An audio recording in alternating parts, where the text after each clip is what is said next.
tokoh masyarakat Labuhan Haji Raya, Kabupaten Aceh Selatan, menjemput kepulangan pengurus inti Forum Diskusi Labuhan Haji Raya atau FDLHR dari Jakarta di Bundaran Air Mancur, Masjid Agung Istiqomah Tapak Tuan, Minggu 1 Mei 2022 sore.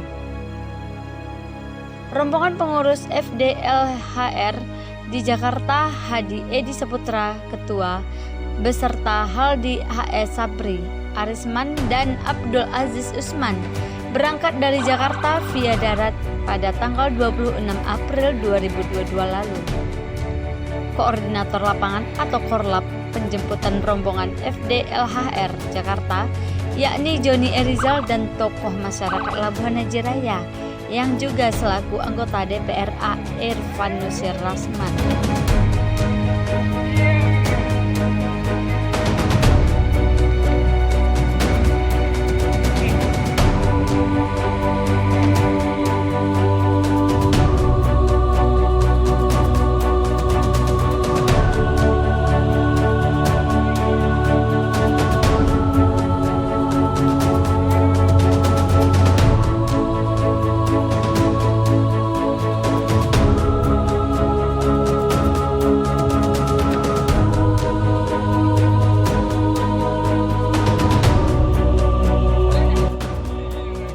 Tokoh masyarakat Labuhan Haji Raya Irfan Nusir Rasman mengatakan tokoh-tokoh Labuhan Haji Raya di Jakarta selama lebih kurang 2 tahun 8 bulan atau selama pandemi COVID-19 belum pulang kampung. Maka secara seremonial famili kita yang baru pulang dari Jakarta kita sambut di Tapak Tuan, selanjutnya nanti di Labuhan Haji Raya akan kita pesiju, ujarnya. Dalam rangka silaturahmi kita dengan tokoh-tokoh Labuhan Haji Raya di Jakarta.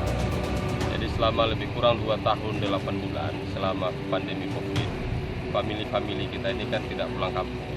Disebabkan karena beberapa hal, ada yang terkena COVID, juga ada tidak bisa mudik. Nah, jadi setelah 2 tahun lebih tidak bisa pulang. Hari ini mereka baru bisa kembali ke kampung halaman. Jadi ya saya kira kita selaku warga Labuhan Haji mengapresiasi mereka kembali pulang bersama-sama ke kampung. Jadi makanya hari ini secara seremonial kita sambut di Tapak Tuan ini. Selanjutnya kita ke Labuhan Haji, nanti akan kita buat acara seremonial. Ya biasalah adat Aceh, adat tepuk tawar dan lain-lain. Saya kira ini adalah bagian dari kita menjaga silaturahmi dengan famili kita yang baru pulang dari Jakarta. Itu yang pada prinsipnya. Nah kemudian juga tentu kondisi hari ini yang lebih penting adalah menciptakan soliditas masyarakat Labuhan Haji Raya yang ada di Jakarta dengan yang ada di Labuhan Haji.